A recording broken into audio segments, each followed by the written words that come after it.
ইরানে যুক্তরাষ্ট্র ও ইসরায়েলের হামলার জেরে মধ্যপ্রাচ্যের যে বাংলাদেশিরা আটকে পড়েছিলেন তাদেরকে কিন্তু আজকে একটি বিশেষ ফ্লাইটের মাধ্যমে দেশে ফেরানো হচ্ছে। ইউএস বাংলার একটি বিশেষ ফ্লাইটে অল্প সময়ের মধ্যেই কিন্তু তাদেরকে বহনকারী যে বিমানটি রয়েছে সেটি হজরত শাহজালাল আন্তর্জাতিক বিমানবন্দরে অবতরণ করার কথা রয়েছে। দর্শক, আমরা রয়েছে এই মুহূর্তে হজরত শাহজালাল আন্তর্জাতিক বিমানবন্দর থেকে। সেখান থেকে আপনাদের দেখানোর চেষ্টা করছি। আপনারা জানেন যে আটকে পড়া বাংলাদেশিদের যারা স্বজন যারা রয়েছেন তারা কিন্তু আসলে অধীর আগ্রহ নিয়ে অপেক্ষা করছেন তাদের যে ফেরার কথা রয়েছে সেই ফেরার পথের দিকে তাকিয়ে। এবং ইউএস বাংলা এয়ারলাইন্সের যে বিশেষ ফ্লাইটটি রয়েছে সেটি সকাল 7টার কিছু সময় পরে অবতরণ করার কথা রয়েছে। এরই মধ্যে আমরা দেখতে পাচ্ছি যে বিমানবন্দরের টার্মিনাল 2-এর যে আসলে ফটকটি রয়েছে সেখানে নিরাপত্তা বেষ্টনী রাখা হয়েছে। এবং যতদূর আমরা জানতে পেরেছি এখন পর্যন্ত যে ফ্লাইটটি অল্প সময়ের মধ্যেই কিন্তু ঢাকার হজরত শাহজালাল আন্তর্জাতিক বিমানবন্দরে অবতরণ করার কথা রয়েছে। দর্শক, আপনারা জানেন ইরানে যুক্তরাষ্ট্র ও ইসরায়েলের হামলার জেরে মধ্যপ্রাচ্যের আকাশপথ কার্যত স্থবির হয়ে পড়েছে। বিভিন্ন দেশ শনিবার বিকাল থেকে তাদের যেসব আকাশসীমা রয়েছে সেসব আকাশসীমা নিরাপত্তার কারণে বন্ধ করে দেয়। এর প্রভাব কিন্তু আসলে সরাসরি পড়েছে বাংলাদেশেও আহ, চলমান সংঘাতের কারণে যারা আটকে পড়েছিলেন সেই প্রবাসীরাই কিন্তু আসলে আজকে সকাল 7টার কিছু সময় পরে তাদের ফেরার কথা রয়েছে। এবং যে বিশেষ ফ্লাইটটি সেটি অল্প সময়ের মধ্যে অবতরণ করার কথা রয়েছে। এবং যেমনটা আমরা আসলে জানতে পেরেছি যে অল্প সময় পরেই কিন্তু আসলে তারা বিমানবন্দরে আসবেন।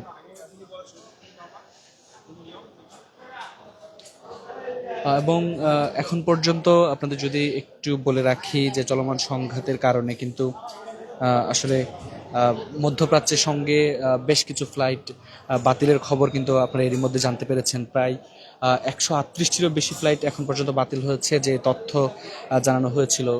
এই সংখ্যা কিন্তু আসলে আজকে পর্যন্ত এবং এটা আরও বাড়তে পারে।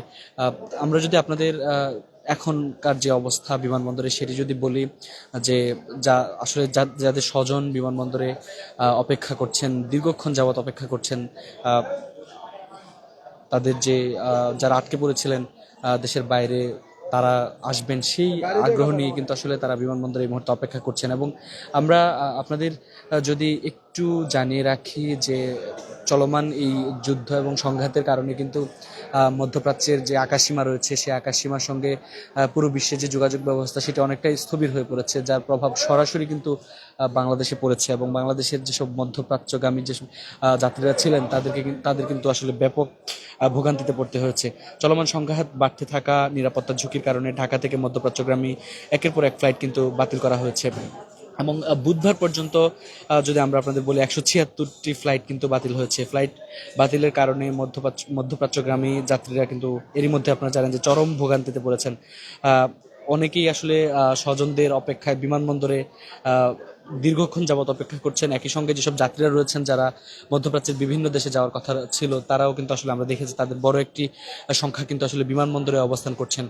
সেই শনিবার থেকে ফ্লাইট বাতিলের পর থেকে বিমানবন্দরে আমরা দেখেছি যে তাদের জটলা এবং তাদের অনেকে ভিসার মেয়াদ স্বল্পমেয়াদী থাকার কারণে তাদের মধ্যেও আসলে চিন্তার ভাঁজ, হতাশা কিন্তু কাজ করছে। কেননা এখনও তারা আসলে নিশ্চিত নন তাদের পরবর্তীতে যে ভিসা জটিলতার মধ্যে পড়তে হবে, যেহেতু অনেক যাত্রী রয়েছেন যাদের ভিসার মেয়াদ অতি স্বল্প সময়, যার ফলে তাদের আবার সেই কর্মস্থলে ফিরে যাওয়ার সুযোগ হবে কিনা সেটি নিয়েও তারা সন্দিহান। একই সঙ্গে যদি যারা মধ্যপ্রাচ্য থেকে দেশে ফেরার কথা ছিল তারাও কিন্তু একই ভোগান্তিতে পড়তে পারেন। কেননা যারা এরই মধ্যে বিভিন্ন এয়ারলাইন্সের টিকিট ক্রয় করেছেন যারা দেশে ফিরবেন তারাও কিন্তু আসলে এই মধ্যপ্রাচ্যে আকাশসীমা আসলে স্থগিত থাকার কারণে কিন্তু তাদের এটি পোহাতে হচ্ছে। কবে আসলে যাত্রা সম্ভব হবে, টিকিট শিডিউল বা রিফান্ড কিভাবে মিলবে, এসব নিয়ে কিন্তু আসলে তাদের মধ্যেও ব্যাপক প্রশ্ন রয়েছে। এবং আপনাদের যদি একটু আমরা দেখানোর চেষ্টা করি যে আপনারা দেখছেন বিমানবন্দরের বাইরের কিন্তু আসলে স্বজনরা সারিবদ্ধ হয়ে দাঁড়িয়ে আছেন, তাদের স্বজনরা কখন ফিরবেন এবং ফিরলে আসলে তাদেরকে এক পলক দেখার জন্য।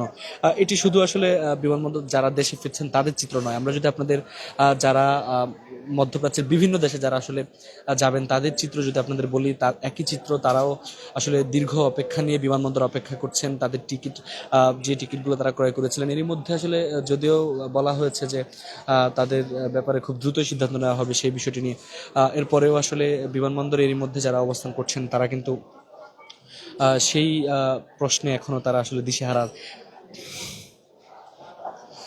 দর্শক, যেমনটি বলছিলাম যে ইউএস বাংলা এয়ারলাইন্সের একটি বিশেষ ফ্লাইটে দুবাইয়ে আটকে পড়া যাত্রীরা কিন্তু ফেরার কথা রয়েছে, এবং একটু পরেই আসলে তারা হযরত শাহজালাল আন্তর্জাতিক বিমানবন্দরে অবতরণের কথা রয়েছে। তাদেরকে বহনকারী যে ইউএস বাংলা এয়ারলাইন্সের BS342 যে ফ্লাইটটি রয়েছে সেটি কিন্তু অবতরণ করবে।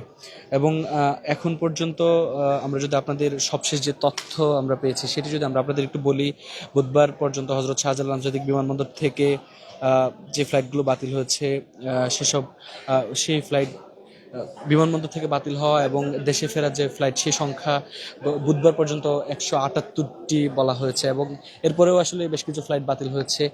মধ্যপ্রাচ্যগামী যে ফ্লাইটগুলো রয়েছে সেগুলো কিন্তু আসলে এখনও নিশ্চিত নয় কবে নাগাদ সেগুলো আবার রিশিডিউল হতে পারে, কিংবা যাত্রী যারা টিকিটের মধ্যে ক্রয় করেছিলেন, যাদের আসলে তাদের যে কর্মস্থল রয়েছে দেশের বাইরে, সে মধ্যপ্রাচ্যে, সেখানে তাদের ফেরার কথা যেটি রয়েছিল আসলে তারা কিভাবে ফিরবেন সেই প্রশ্নগুলো কিন্তু আসলে তাদের মধ্যে এখনো ঘুরপাক খাচ্ছে।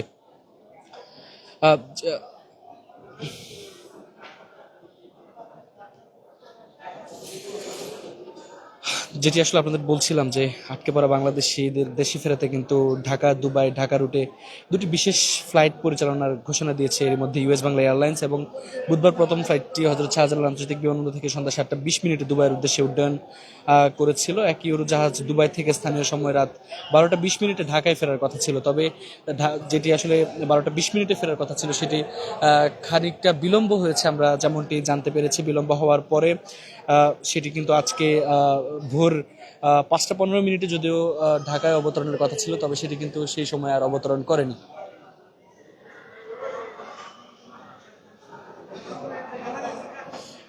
এবং আপনারা জানেন যে যেটি আসলে আপনাদের বলছিলাম যে 436 আসনের এয়ারবাস 330-300 দিয়ে ফ্লাইট দুটি পরিচালিত হচ্ছে। ঢাকা দুবাই রুটের যে ফ্লাইট নম্বর BS341 এবং দুবাই ঢাকা রুটের ফ্লাইট নম্বর BS342। দুবাই এয়ারপোর্ট অথরিটি পরিস্থিতি বিবেচনায় কিন্তু এই বিশেষ ফ্লাইটের অনুমতি দিয়েছে বলে আমরা জানতে পেরেছিলাম। দর্শক, আসলে যেটি বলছিলাম যে স্বজনদের যে অপেক্ষা সেটি আপনাদের দেখানোর চেষ্টা করছিলাম। অল্প সময় পরে হয়তো তাদের স্বজনরা ফিরবেন, তাদের যে চিরচেনা গন্তব্য রয়েছে সেখানে, সেই অপেক্ষায় কিন্তু আসলে সেই অপেক্ষার প্রহর কিন্তু তারা এই মুহূর্তে গুনছেন।